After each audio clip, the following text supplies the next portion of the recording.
Hello बच्चों, चलिए आज का हमारा प्रश्न सिद्ध कीजिए कि 1+1/1+2 +1/1+1+2+3+1 है हमारे पास यहाँ से 1+2+3+4 ठीक इसी प्रकार चलता जा रहा है अनंत पदों तक बराबर मान आ रहा है 2 के। तो यहाँ से इस प्रश्न को करने हेतु हमारे पास यहाँ से हमारी मुख्य अवधारणा कार्य करेगी। यदि हम यहाँ से क्रमागत n प्राकृत संख्याओं को जोड़ते जाएं अर्थात 1+2+3+4 इसी प्रकार n पदों तक जोड़ रहे हैं तो इनका योग आएगा n गुणा में n+1 आएगा हमारे पास यहाँ से 2।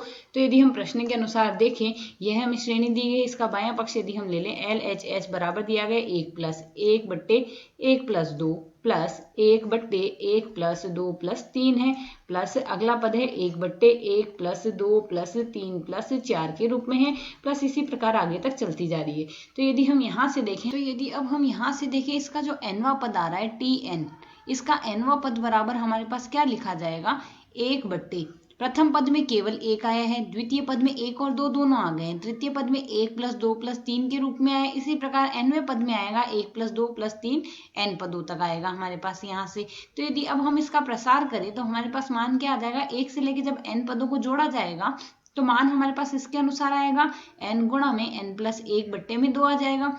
इसे यदि हम आगे और सरल करेंगे तो इसका nवां पद TN बराबर लिखा जाएगा 2/n गुणा में n+1।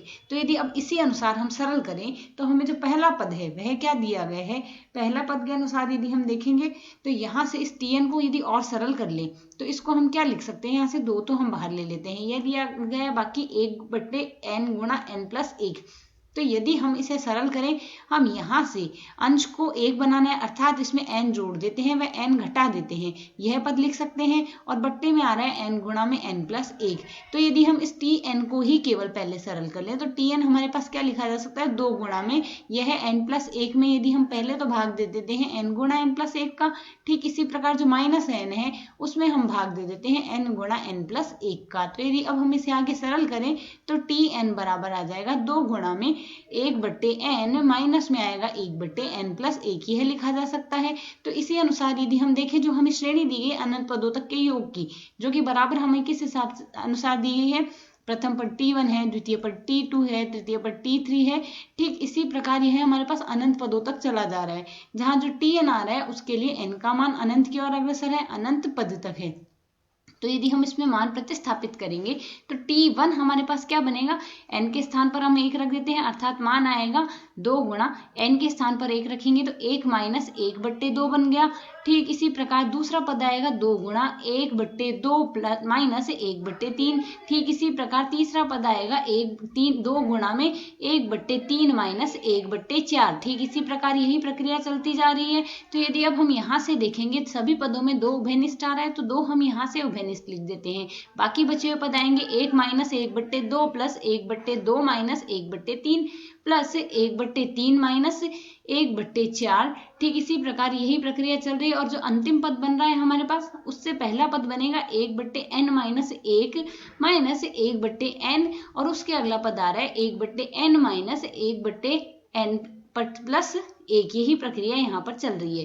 तो यदि अब हम यहाँ से ध्यानपूर्वक देखें -1/2 प्लस 1/2 से कट जाएगा, -1/3 प्लस 1/3 से कट जाएगा। ठीक इसी प्रकार यह पद उसके अगले पद से कट जाएगा, जैसे 1/n - 1 उससे पहले पद से कटेगा, माइनस का 1/n प्लस के 1/n से कट जाएगा।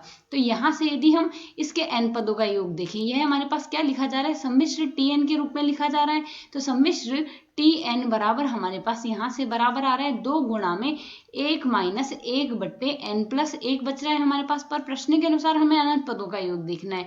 तो अनंत पदों का योग हमारे पास क्या बनेगा, अनंत पदों का योग यह है हमारे पास बनेगा n का मान अनंत की ओर अग्रसर है तो लिमिट n का मान हमारे पास अनंत की ओर अग्रसर है, यहाँ पर 2 गुणा में 1 - 1/n+1 आएगा। तो जब n का मान अनंत की ओर अग्रसर रखेंगे तो 1/n अनंत का मान 0 हो जाएगा, यह पद 0 की ओर अग्रसर होगा और यहाँ से मान आएगा 2 गुणा में यहाँ से 2 माइनस लिमिट n का मान टेंड कर रहा है अनंत की ओर 1/n+1, साथ ही 2 भी गुणा हो रहा है तो 2 हम यहाँ से गुणा कर देते हैं, यह मान 0 हो जाएगा, यहाँ से सीमा आ जाएगी हमारे पास 2। तो अनंत पदों का योग आ रहा है बराबर 2 के, जो कि हमारे पास दाएं पक्ष के बराबर है। हमें यहाँ से यही सिद्ध करना था। आशा है समझ आया। धन्यवाद।